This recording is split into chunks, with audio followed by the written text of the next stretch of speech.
Greetings, my name's Norm Vaughan. I'm from Mount Royal University in the western part of Canada, Calgary, Alberta, and I'd like to share some thoughts with you about blended learning and shared metacognition. So to begin, there's 7 things I'd like to highlight. First, the concept of blended learning. Then we'll move on to student engagement, talk an overview about community inquiry and how this concept of shared metacognition was designed or derived from that framework. Then we'll move on to a research study highlighting the findings and the recommendations. So to begin, blended learning or hybrid learning. A lot's been written about blended learning, and I think there's a lot of confusion, and I'm really excited to have you share your thoughts and ideas in the discussion forum that'll accompany this presentation.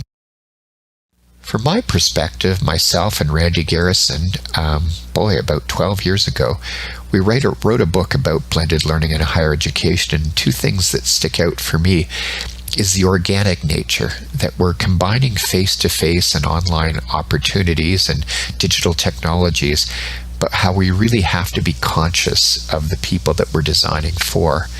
Secondly, was the idea that we really had to fundamentally redesign. This just wasn't adding technology to an existing course. This was really redesigning how the course would work, specifically with how we would integrate or combine synchronous real-time opportunities with asynchronous. So we'd have the energy of being in a face-to-face classroom or a webinar, but then we'd have opportunities for reflection and individual learning on our own. Next, I'd like to talk about student engagement. Similar to the concept of blended learning, I think this means a lot of different things to a lot of people, and this is the way I always like to start my courses in higher education, is have a discussion with the students about what this concept or term means to them. Again, a lot's been written about this, and one individual is Dennis Litke, who runs the bigpicture.org. He talks about the 3 R's of student engagement. How important is learning is the relevance, the connections, the curiosity. Secondly, it talks about the importance of relationships, that sense of community and collaboration. And third, this sense of rigor or challenge-based learning that we'll talk a little more about. Dive down a little deeper. There was, still is, the Hungarian psychologist Mihaly Csikszentmihalyi, who did a lot of writing in the 70s, in the 90s. He's the one who came up with the term "in the zone," and he talks about this mental state of flow when people are completely engaged with what they're doing. At the heart of this idea of flow is the idea of metacognition, our ability to learn how to learn, an awareness of our learning processes, and then also taking responsibility, making strategic decisions about our learning process. Now, I'd like to provide you with an overview to the community of inquiry framework. To begin, I know this can be contentious as well, and I'd like to cover this in our discussion forum, is really, what does an inquiry-based approach to learning mean? It means many things to many people, and I know in the province or state I come from, it's been quite contentious. In terms of background, there was an individual, Matthew Lipman, who worked at Columbia University with preschool children for a number of years, and he's the one who's actually credited with coming up with the term of community inquiry. And the key, what Matt found with young children, is that obviously learning is an internal process, but it happens through our dialogue, our communication, our work with other people. So while it's autonomous, it happens within us, it happens in a social and a communal way. 3 individuals picked up at that at the University of Alberta in Edmonton, which is the capital city of our state or province. Randy Garrison, Walter Archer, and Terry Anderson. And they came up with this community of inquiry, which talks about 3 spheres: a cognitive, a thinking process, again, the social process, but how important there's a teaching presence in it. It's shared, and we need the overlap of all 3 of these presents to have a really meaningful educational experience. Out of that, Randy's been recently working with Zara Akol to develop this concept of shared metacognition. And the way it works is we know about self-directed self-regulation. There's the monitoring, the awareness, and the managing, the strategic action.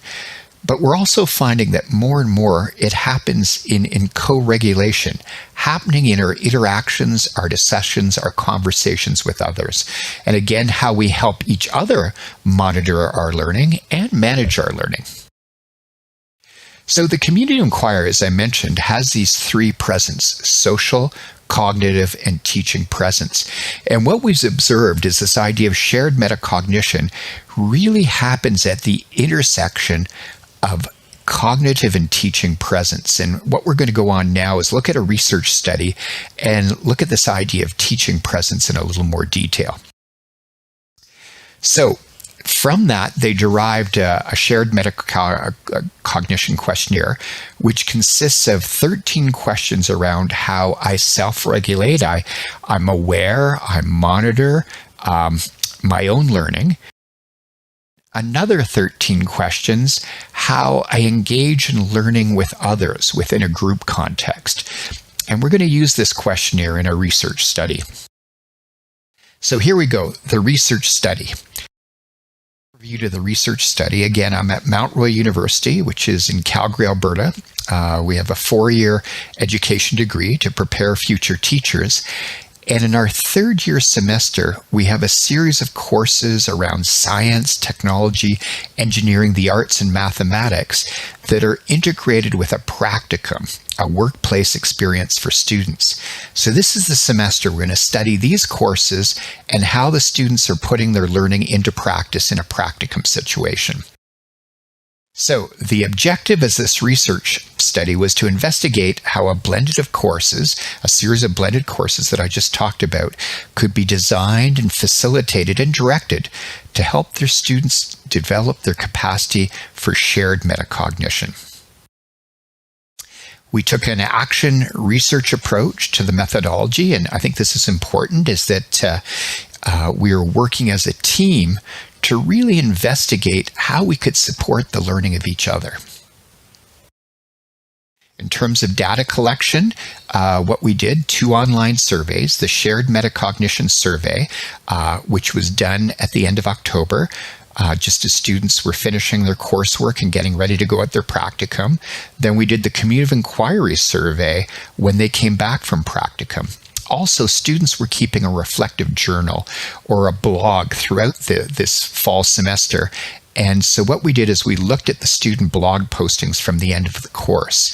The study consisted of 82 students, and in our education programs, they're primarily women. So the majority, 90%, were female, 10% male. And in terms of analysis, we used Google Spreadsheet to analyze the survey results. And then we used qualitative methods to look at the student blog postings, and we looked at that in Google Docs. So here's what we found. And what we did, we again aligned the findings around the 3 categories of teaching presence: design, facilitation, and direction. So in terms of design and organization, this is really about, the design, the planning process for the course. And the focus on this research study was specifically on designing learning opportunities for students, not only to take responsibility for their own learning, but to teach others, which is so important in a teaching course.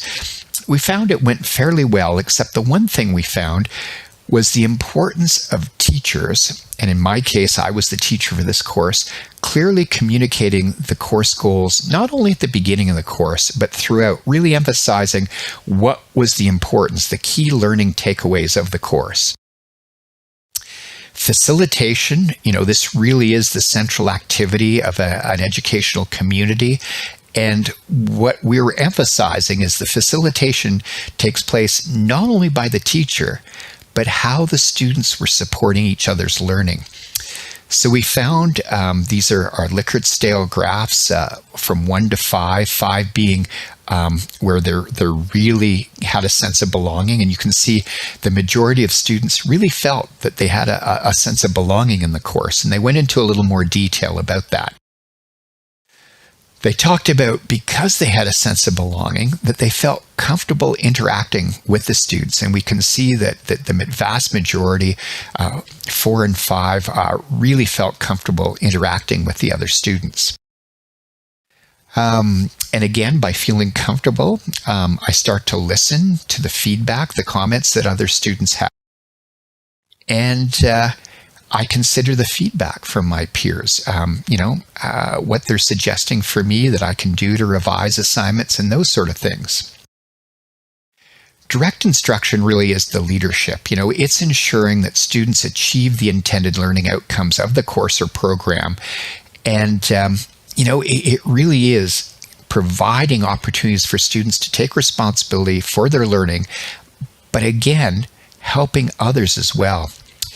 So the one thing that we have a saying in Canada, pathological politeness. So while its students were willing to listen and give feedback to each other, there was some reluctance to challenge the strategies. Again, it's a 1 to 5 scale, and we had a large number of people sitting on the fence. They weren't quite there in terms of feeling comfortable about challenging, disagreeing with the strategies of their peers. And also challenging the perspectives. They found this is still something that they needed more confidence in able to do. And the one nice thing, though, is that as they went through the course, they felt a little more comfortable disagreeing with them, but still maintaining a sense of trust. Again, emphasizing that I don't quite understand where your idea is coming from. I really value you as a person, but I don't quite understand where that idea is coming from. Can you please explain to me? Is this from a research, study, personal experience, or is it just opinion, just the way you feel? Now, recommendations. Here's where we really want to take some time and focus. In terms of recommendations, again, design and organization really is critical. And going back to our beginning of this presentation with student engagement, Dennis Littke emphasizes the first R of engagement is relevance.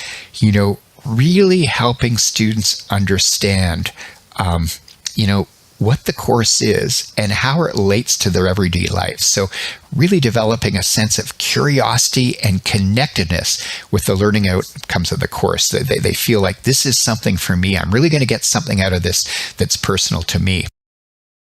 So in terms of some recommendations that we heard from students, is a good idea before a course begins is to develop an online survey. An anonymous online survey could be in the learning management system. It could be in Google Forms. But, 5 key questions. What are your personal goals for the course? The bottom line is, what do you want to take away? The second thing is, what do you think is going to happen during the class sessions? These could be physical, face-to-face sessions, or they could be virtual webinar sessions. What will the professor in the class do? But more importantly, what will you do? Third, what do you expect to do outside of the classroom? What kind of work? Again, learning happens everywhere all the time. How do you think your learning in this course will be assessed? And fifth, really key, what type of assistance with your learning do you expect to receive in this course, and from whom?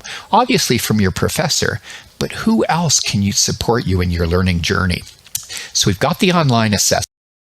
The other recommendation the students gave us is to create an online discussion forum, or it could be a face-to-face discussion, where students engage in reflecting back about a really powerful learning experience. It could have happened in a school, or it could have happened outside of school. Then debriefing as an entire class about what makes learning powerful, and using the community of inquiry framework to set up engagement guidelines for course. So how are we going to meaningfully work together? And again, how the entire class is creating these set of guidelines. Last but not least, again in a blog, it's really easy to get students into pairs so that they've got a colleague, a friend to work with throughout the course, setting the personal learning goals for the course. So here they're setting the learning goals for the course, but then also getting the critical friend to start giving them feedback, their peer, giving them feedback about the goals. So 3 ideas for really, really helping to create that sense of irrelevance right at the beginning of the course. Okay, on to, and just a couple of things to emphasize about design and organization is that, learning doesn't happen overnight. Repetition is important. We don't get it the first time, fail, first attempt in learning. So we do it over and over. It's an iteration. It's a process. And the importance of designing and scaffolding activities that support shared metacognition, one activity leading to another and another, so that students can take more responsibility for their own learning, but also for the learning of others. Facilitation. So the second R of Dennis Littke's 3 R's of engagement was around relationships. How important it is to create a sense of communication and collaboration if students are going to develop shared metacognition, if they're going to feel comfortable teaching each other. So a few ideas. First idea is that our experience in Canada is that many students coming into tertiary or higher education have very little experience, formal experience, learning how to work in groups. So back in the mid-60s, Bruce Tuckman came up with these 5 stages of group development. Talks about the forming stage, the storming, norming, performing, and mourning or adjourning. We like to call it adjourning.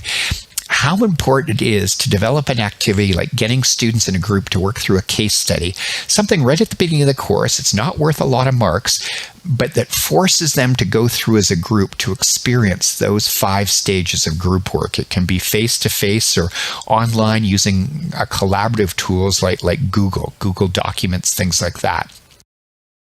The second thing students suggested is they don't have a lot of experience in terms of learning and knowing how to provide constructive feedback to each other. The University of California at Los Angeles has developed the Calibrated peer review tool, which is really an exciting tool to use, and I encourage you to Google and go to this website. But it educates students how to give meaningful feedback. The instructor, the teacher has to create 3 pieces of work, sort of low, medium, and high quality, and it calibrates so students know how to give feedback and how to give it in a constructive way. About facilitation, the importance of teachers modeling the type of learning they want to see in the class, challenging, engaging in difficult conversations, and how a teacher's role is multifaceted. It's more than just being a guide on the side or a sage on the stage. It's a combination of both. Now on to instruction or leadership. This is the 3rd R of Dennis Littke's idea of engagement. It's rigor. It's the challenge. So how we design tasks that students and the scaffolding and the support from each other so they can complete a challenging problem, a task, or an assignment that forces them to confront different perspectives and new ways of thinking. Ideas from the students. So at the heart of the community of inquiry framework is this idea of cognitive presence. And cognitive presence has 4 phases or stages. The triggering event, asking questions, the exploration phase where students look at different perspectives, the testing phase, the integration, and then hopefully they're applying it or they're coming up with resolution. So if we're using online discussions, potentially what faculty can do then is get the students to label or code their online posts. In the online discussion forum, is this at the triggering event level? Is this a question you're posing? Are you sharing some information? Is this exploration? Are you doing some testing? Is this some testing you've done in life? And finally, how have you solved the problem, the resolution? So getting them to code those different things. about is the importance of learning contracts for group work. So getting students to come together as a group to formally put a contract together, to put their names to it, and to present this to the teacher or the professor for the course.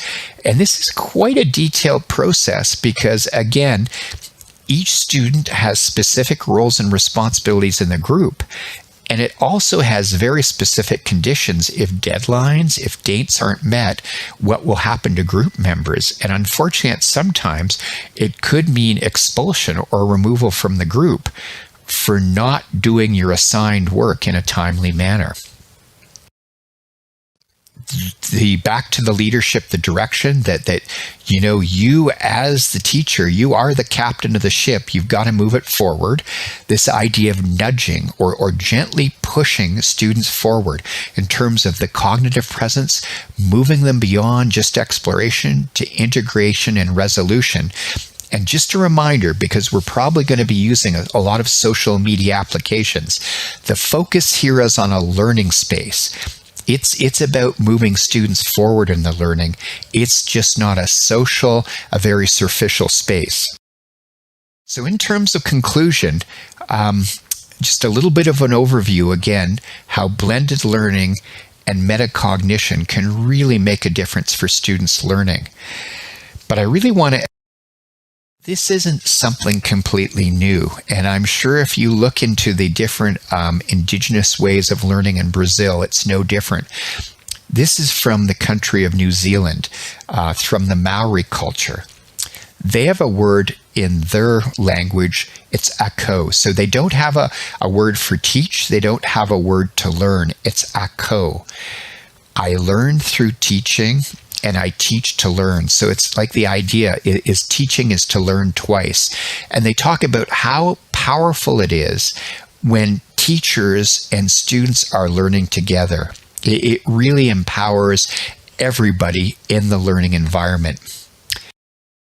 Just going a little deeper is John Hattie, who is originally from Auckland, the largest city, not the capital, but the largest city in the North Island of New Zealand. He's at the University of Melbourne now in Australia, but he talks a lot about visible teaching and learning, and this is a quote I'd like to leave you with, is when teachers see the learning through the eyes of their students, and when students see themselves as their own teachers, they're empowered now to help others. So with that, thank you so much for listening to me in this presentation. Again, any questions you have, I know there'll be a discussion forum, but I to as well. If you ever want to get in touch with me, here's my email address. But if you just Google me and you remember how to spell my last name, Vaughn, I'll come up very easily. And again, my apologies. My Portuguese is very limited, but I'd love to reach out with you and continue this dialogue. So again, thank you so much for taking the time, and I look forward to engaging with you through the discussion forum and email. All the best. Take care.